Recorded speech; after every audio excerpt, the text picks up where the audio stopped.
voz do seu autor, José Fanha, o Manifesto Anti-Leitura. Senhor Presidente, meu querido amigo, senhores vereadores, senhores autarcas, meu caro Gaspar de Matos, um grande abraço. Conhecemos há muitos anos, quando ele era diretor de outra biblioteca e eu também lá fui fazer umas pequenas malandrices.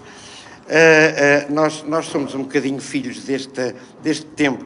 Quando foi o 25 de Abril que nos trouxe o sol com dias às vezes de chuva, mas trouxe-nos o sol e trouxe-nos a leitura, porque em 25 de Abril havia 40% de analfabetos em Portugal.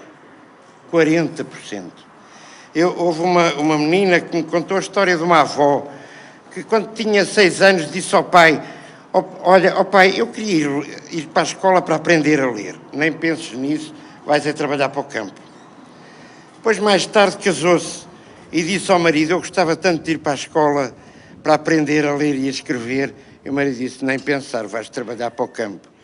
E ela finalmente conseguiu aprender a ler e a escrever, ensinada pelos netos, que iam à escola e vinham dar lições à avó. E isto é tão bonito, tão bonito. Ler é a maior maravilha da minha vida. E isto é uma brincadeira à volta, inspirada pelo Manifesto Anti-Dantas do Almada Negreiros, mas é o Manifesto Anti-Leitura. Abaixo a leitura. Pim!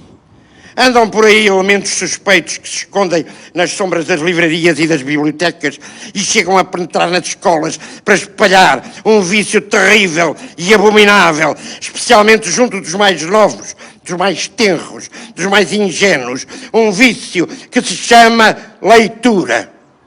Os passadores dessa droga dura, os dealers da leitura, transformam simples cidadãos em leitores, em mortos-vivos, em gente que entrega a sua vida aos livros, às histórias, aos romances, aos poemas, gente que se esquece de tudo mais e por isso dizemos: abaixo a leitura, pim, pum, abaixo os leitores. O leitor é um doente, o leitor é um viciado, o leitor esquece de tudo o resto só para ler. Cuidado com eles, porque o pior de tudo é que a leitura pega-se. Cuidado com os leitores, afastai-os de vós, protegei os vossos filhos. Uma geração que lê é uma geração que pensa. Uma geração que lê é uma geração que duvida. Uma geração que lê é uma geração que questiona. Uma geração que lê é uma geração que critica. Uma geração que pensa, duvida, questiona e critica não engole qualquer patranha que lhe queiram enfiar. Não obedece, não se baixa, não se cala. Uma geração que lê e pensa é um perigo para a civilização ocidental e para o país. Abaixo os leitores, morra a leitura, morra, pum! Esta gente tinha põe-se a ler em vez de trabalhar, em vez de verter o seu suor a bem do Estado, em vez de aceitar paciente e responsavelmente que lhe retirem a assistência médica, o subsídio de doença, a reforma, o teatro, a música, as cuecas, se for.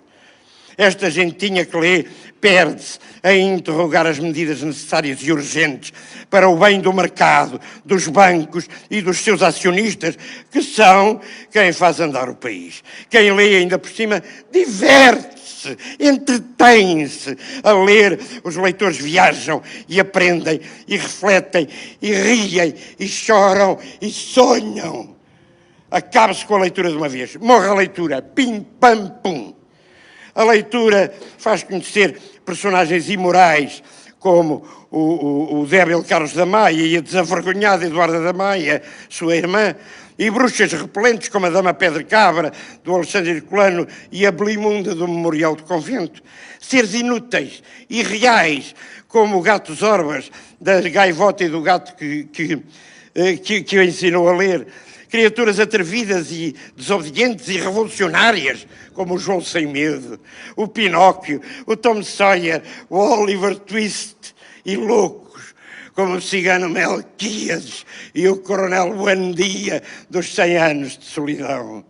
A leitura faz-nos viajar para lugares mal frequentados, como a Ilha do Tesouro, o Beco das Sardinheiras de Mário de Carvalho, os mares do Moby Dick, a Buenos Aires de Borges, a Paris de Marcel Proust, a Londres de Oscar Wilde, a Moscou de Tolstói. A leitura faz-nos rir de pessoas sérias e responsáveis, como, entre outros, o Conde de Abranhos, o Sancho Panza ou o escriturário Bartleby. Há que falar ainda dos autores, meu Deus. Esses seres abjetos, os escritores que escrevem livros e livros sem um pingo de vergonha, deviam ser presos, encerrados no jardim zoológico, condenados aos trabalhos forçados, à morte, à cadeira elétrica. Camões, por exemplo, era um marginal que andava sempre à espadeirada. E se fosse só isso, ainda podíamos perdoar. A luta, a espadeirada, a guerra não são reprováveis. Podem até ter uma função muito positiva na nossa sociedade, mas esse tal Camões escrevia entre espadeiradas. Escrevia estrofes e mais estrofes, sonetos que enchiam livros e que continuam a gastar papel que podia ser poupado para fazer pacotes de castanhas ou relatórios anuais da administração de empresas. E o Bocage dizia impropérios, palavrões e até na poesia deixava a marca da sua pouca vergonha. Se escrevesse pornografia, nós aceitávamos esses palavrões. Tinham uma função social, mas poesia. E não esquecemos essa histérica e louca Flor Bela Espanca, essa desavergonhada, essa grande doida que queria amar, deixar-nos rir. Chamasse o marido uma vez por semana, ainda vá que não vá. Se fosse amante do chefe lá do escritório, estava a contribuir para a gestão equilibrada do produto interno bruto, mas não. Ela vertia nos versos o seu desejo de amar este e aquele e mais o outro. E lembremos o Álvaro de Campos, que era uma invenção torpe, um sujeito que nunca existiu de facto, puro delírio, personagem frágil e contraditório, e Ricardo Reis, que também não existia, nem Alberto Caeiro, nem Bernardo Soares, tudo obra do delírio do Sr. Fernando Pessoa, que escrevia cartas de amor e devia ter tido vergonha de dedicar-se à sua profissão mais honrada de escriturário.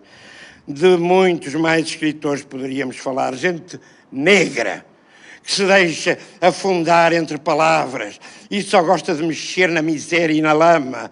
Gente carregada de maldade que nos fala da queda dos anjos, de amores de perdição, de barrancos de cegos, de lobos que uivam, de versículos satânicos. E até quando escrevem sobre gente feliz, tem de ser gente feliz com lágrimas.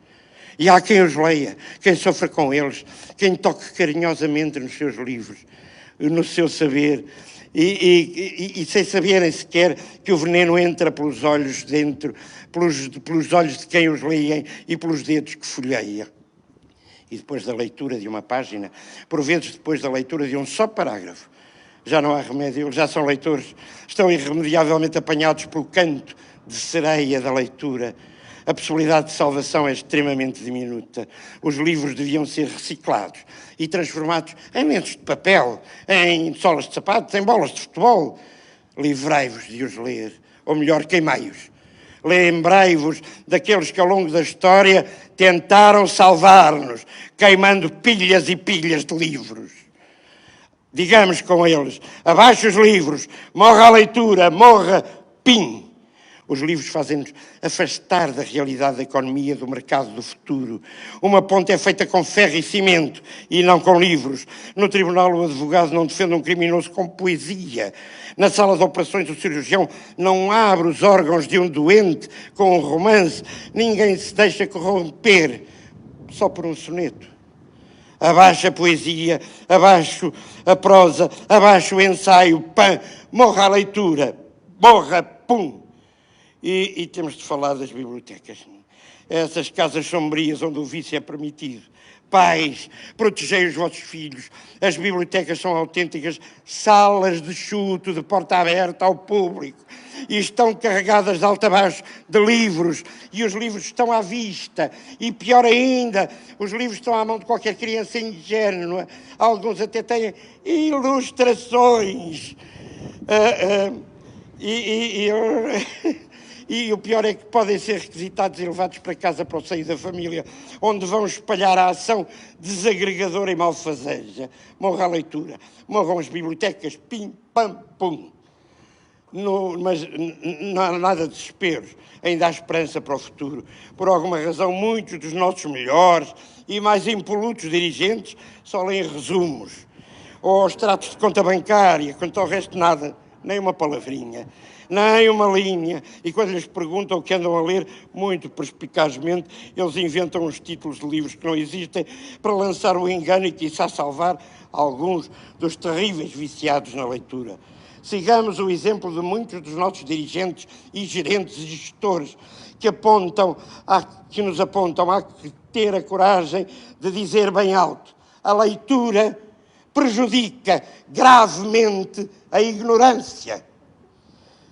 E sem ignorância, se puserem um livro à vossa frente, caros amigos, cuidado, desviem o olhar, não abram nem uma página, pode bastar um verso para vos contaminar. Um homem que lê pode desejar um mundo melhor, pode de repente sentir as lágrimas correrem-lhe pela cara abaixo, pode querer subitamente ajudar um aflito, pode abraçar estupidamente um amigo ou beijar os lábios de uma rapariga bela como um raio de sol a iluminar as rosas do jardim. Por isso é preciso fechar as portas aos antros da leitura. Senhor Presidente, sabemos que pode parecer doloroso, mas é fundamental arrancar de vez os livros das mãos dos viciados e impedi-los de ler uma linha sequer. Se for preciso, tapar-lhes os olhos. É preciso preparar o futuro dos nossos filhos. Não lhes dar ilusões, nem sonhos, nem alegrias, nem dúvidas, nem sabedoria, nem nada. Abaixo as bibliotecas, abaixo os livros, morra a leitura de uma vez por todas, morra, fim.